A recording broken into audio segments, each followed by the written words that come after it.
A lot of people play guitar chords but don't actually understand how they're built or why they're called the name that they are.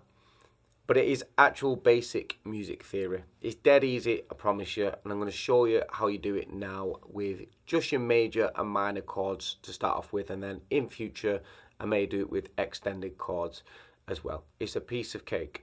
But when people say learn your scales, there is a reason why. It's not to make you just play blisteringly fast or be able to play lead on guitar.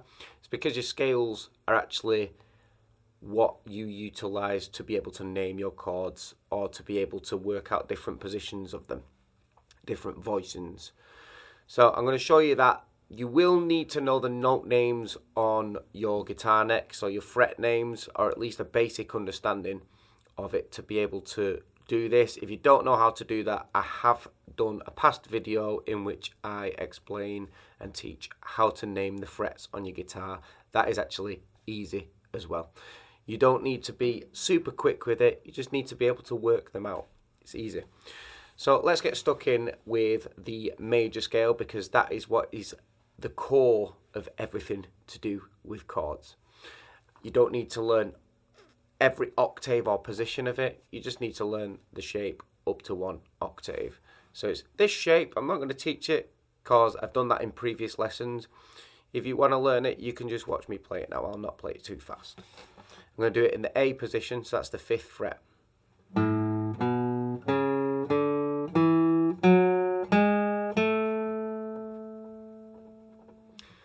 And that last note doesn't actually matter because that's the octave. So what matters is the first 7 notes, all of the notes of the major scale. Now if I play that shape anywhere, no matter where I play it, that is a major scale. It's just the key of the major scale changes no matter where I play it. So I played it in A then, if I move it 1 fret up, I'm playing it in A sharp. And if I play it 1 fret higher than that, I'm playing it in B. So B major. So the shape defines the scale name. So what has this got to do with chords? Well, your chords are built from that scale, basically. So if you want a major chord, you take certain notes out of that scale, you find out what those notes are, and if you play those 3 notes together, you get what's called a major triad or a major chord. So it's a major chord in its most basic format. So for instance, if I take and it's the 1st, the 3rd and the 5th note of the scale, I should mention, they make up the chord. So if I take the 1st note of that A major scale, it's obviously going to be an A. It's the 1st note I play. If I then work my way up to playing the 3rd note within the scale, 1, 2, 3, this note. If I then work out the name of that note, which is a C sharp, that is the next note that's needed to create a major chord. So we've got A and C sharp so far. And then if I work out what the 5th note of the scale is, 1, 2, 3, 4, 5, we end up here. That's an E.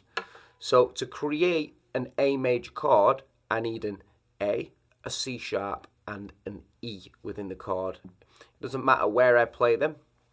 I can play them anywhere, and it will be an A major chord. As long as I have 1 of each note, that is what makes the chord. You can have as many repeats of notes as you want. So if you want to play a 5-string chord, you need to have at least 1 of each of those, and then for the other 2 strings, you can have a repeat of any of those notes. For instance, if I take an A major chord in the standard position that most people learn it, the notes in that are A, E, A again, C sharp, and then E again. So there is at least 1 instance of all 3 of those notes that we mentioned, A, C sharp, and E. And then there's a doubled note of E and A as well to make the chord sound a little bit bigger. But I could play those notes anywhere as long as the one of each, and it is an A major triad chord. So let's just try it. Let's find. So we've got a C sharp here, we got an A here, and we've got an E here. So if I play these three together, I have an A major triad, A major chord. It works with that one. So that's major chords, how to construct them. And it's almost the same thing from minor chords. There's two ways of doing this. One's doing it from the minor scale, or one is doing it from the major scale. I prefer actually doing it from the minor scale. Personally, it just works for me. However, I'll show you how to do it from the major scale. So if you take the major scale, I'll show you how to do it from both actually. If you take the major scale and you want exactly the same three notes, the first, the third, and the fifth. However, for a minor chord, the third note needs to be flattened. What that essentially means is it needs to be 1 fret lower than what the note would normally be. So basically the first note of the chord would be an A, and then I want to play up to the third note of the scale. 1, 2, 3. Once I get to this third note, for a minor chord, I need to flatten it, so I need to take it down by 1 fret. So that would be the next note within the chord. So that's a C now. So we've got A, C, and then the other note, the fifth, is exactly the same. So we count up from the A major, A root note, 1, 2, 3, 4, 5, and we got E. So for an A minor chord, we just need A, C, and E to make that chord. So if I take that same shape that I did up here, I had an E here, a C, an E, an A even here, and then a C sharp here. So all I need to do is move that C sharp down 1 fret to make it a C.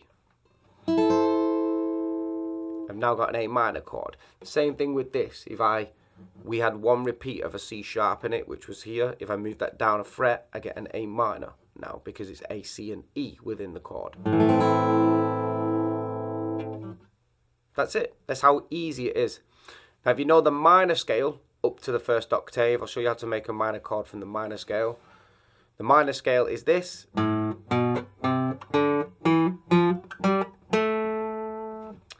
Then you can just apply the exact same theory as making a major chord. You do it from the first note, the third note, and the fifth note of the minor scale. A, 1, 2, 3, C, 1, 2, 3, 4, 5, E, A, C, and E. And there you go. That's how you form your major and minor triads or chords.